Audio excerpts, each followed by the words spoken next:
I'm going to teach you the UI of CK2. Top right is your score. This is your kingdom holding size. Um, every county is made up of a county capital and empty holdings. Each building, or like this is a building, that's a building. Each building counts as one holding, which contributes to one, and each county can have more holdings built. See these empty ones? Yeah. And the number of possible holdings depends on the province, the specific county. This is my vassal limit. I can have a maximum of 15 vassals, and it tells you why. And tells you why I can only have 15. 1 represents how many vassals I have. 1. This 7 represents the maximum of land I can hold. This 5 represents the number of land I hold. 15 represents my piety. We can spend it on certain things. It affects how well religious people will like me, such as like shamans or whatever. Prestige affects how well people will view me. It helps their opinion of me. Money you can spend on upgrading buildings, hiring mercenaries, paying for your troops, etc. These are notifications. When you click on them, it'll bring up the thing. It'll bring up what it's in concern with. This is your societies. Societies do different things. They can give you different stat bonuses and different like events. So I'll click on this one. If you you click on one, and you click on this button to join it, they have different requirements. For example, this one I have to fight to get in, prove myself to join, and depending on your membership, you'll gain different stat boosts. This is your religion. This is cool. It changes depending on religion. Your moral authority depends how well the religion is doing. These are holy sites.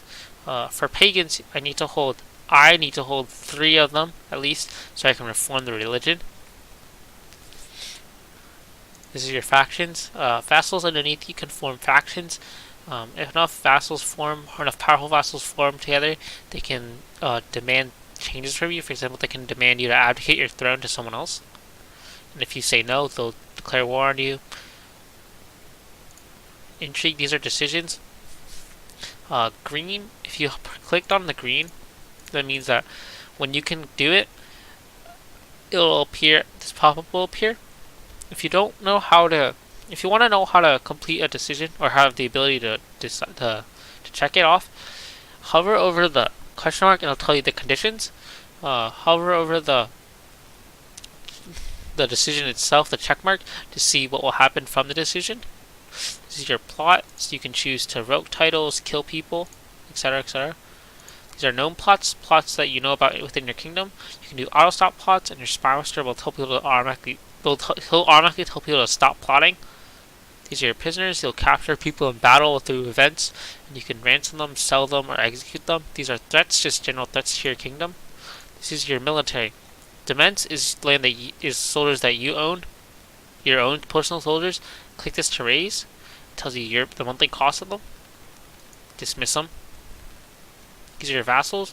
Raise vassals. Put them down. You don't have to pay for vassals though. And for every month that you have your vassal levy raised, and you're not fighting an offensive war or a crusade or jihad or any type of holy war, then their opinion of you goes down by 1. And this button also calls your ally. If you're at war, you can click this button and it'll call your allies to war. This is your mercenaries. It'll tell you their monthly cost, and you can dismiss them. These are mercenaries. Their cost, and their initial cost, and their monthly cost. Their total. You can organize them by how much they cost, their strength, etc., etc. It'll tell you they'll have like their makeup. This one's like 1,250 light infantry, 1,260 heavy infantry, 40 ships, etc., etc. These holy orders come out later in the game. When you're fighting like crusades, jihads, other types of holy wars, and you pay with piety instead of money. So our allies in war, if I have any allies fighting a war, it'll pop up. Fleet levies, same thing. You can. I don't have any fleets though, other than this 20. This 40 that spawns from an event. You pay them the same way. Technology, it tells you your monthly technology gain. You spend it on and spend it, and they'll do different things. For military, it affects how well your troops fight, how well you siege down stuff, how well you can like build ships for shipbuilding. Military organization affects like how many soldiers you can have in one province or one county. Castle for economic advances, it affects to the what type of buildings you can build there. Cultural advances, these three affect how well. The more you have it, the more the people like you.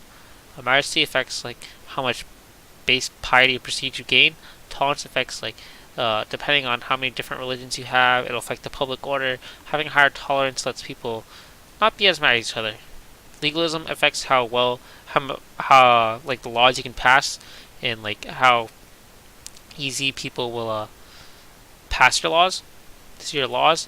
Right now our inheritance is Gavelkind, which is all my land is dispersed upon my death to my family and my dynasty.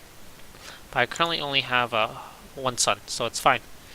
But if I were to have multiple children, my land would be divided between my children. Agnatic means that only males can inherit. Cognatic means women can inherit, but only if there's no men. Absolute cognatic means so men and women inherit land equally. Realm centralization affects how much land you can hold. The higher centralization, the more land you can hold, but the less vassals you can have. Tribal organization affects how much power you, the chief, has. For feudal, it'll be crown authority, which is the same thing. How much power the top liege has. More and more gives you more troops, and like gives you more abilities. For example, this one lets me revoke titles. Obligations, how much levies or taxes they provide you. Bottom right, each button does something different. If I want to form let's say I want to form a kingdom.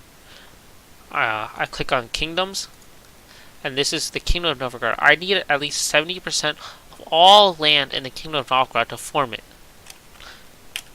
And if I want to make an empire, I click this button, Digital Empires, and I need 70% of all the Empire of Rus to form it.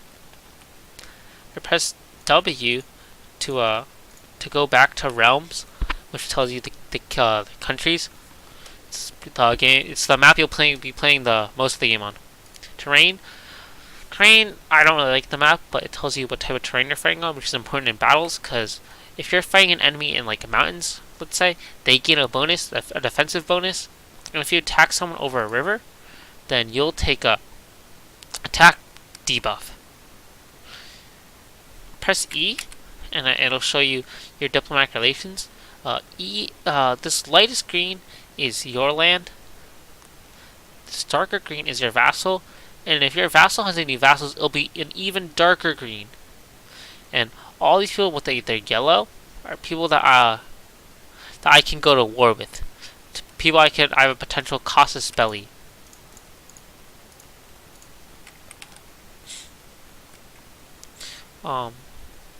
And you can't go to war with anyone unless you can't go to war with someone if you don't have a reason to. Press religion. Tell you the religion: Slavic, Catholic, Orthodox, Tengri. Yeah, stuff like that. Sunni. Press W again. There's revolt risk. The chance of revolt. Darker green. The darker the green is, the more chance there's going to be a revolt. Dynasties.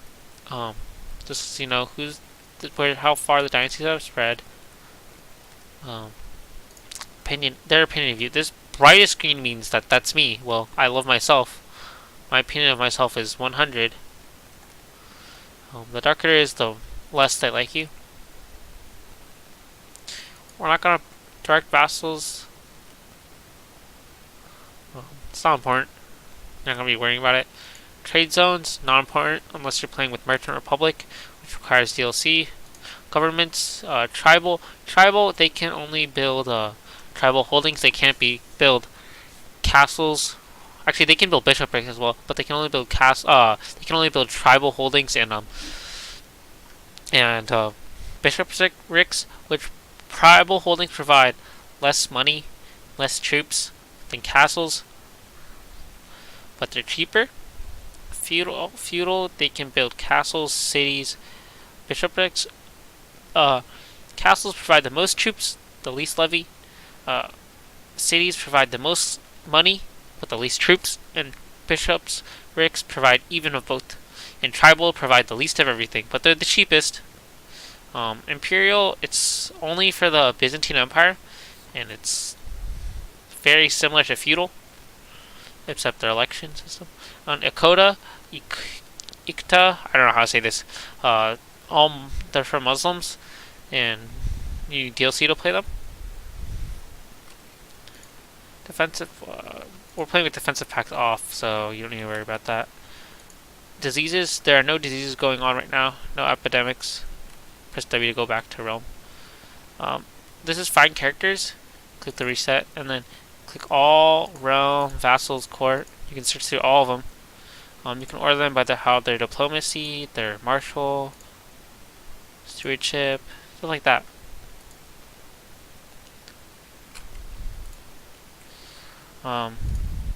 Yeah, you can organize people by their stuff. You can do their gender, prison, if they're married or not, their ruler, diplomatic range, like if you can talk to them if they're close enough to you. If they want to join your court, you can do them by your religion, culture, adults, dynasties. You can save filters, load them. Very useful. If you want to know somewhere, like if you don't want to know where somewhere is, I don't know, for whatever reason, let's say like Rome. Or let's say the Roman Empire. Ooh, that's cool. This is the Roman Empire. The primary holding title would be here. Okay, the back example. Let's say like London. The city of London. It's right here. Go home province just goes to your capital. Ledger, it opens just a menu. It shows you, for example, when you open up the ledger, it'll go to dements. You can organize your dements, which is all the land that you own personally, by their levy or their fort level. Fort level, the higher the fort level, the harder it is for enemies to siege it down and take it. Tax is how much money they provide you. Realm, just all the places in your realm. Your realm levies, all the soldiers in your realm. Religions, how well each religion is doing. Authority, like I said, the higher the more authority, the better for that religion. And their heads, like the leaders of the religions. Size, how many people follow that religion. These people in general, like let's see who has the most gold.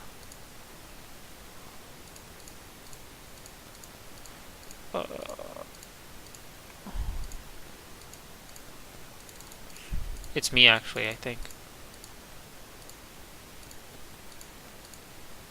But it's not important. You can just see people in general. This is my dynasty. Me. My son. Huggy. My dark vassals, people that serve me. All vassals of my realm. The two people still. Courtiers, people just do my court. Independent states.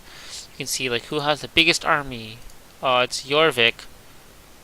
And then it's Byzantine Empire and then Magyar. Very useful. It's useful, it's cool. Wars have been going on right now. Possible inheritance. Any land that I can inherit will be displayed here. But there's no land I can inherit right now. Our title is land we own. Claimants. If there's any like people that have claims on my land. Kill list, people I've killed. Bloodlines. Bloodlines are like, for example, like let's look at this guy. He did something famous or something very cool. So all of his children, so on and so forth, will get this. They'll get a stat boost, prestige boost, and sometimes they can do certain things that boost them. Certain things special to them.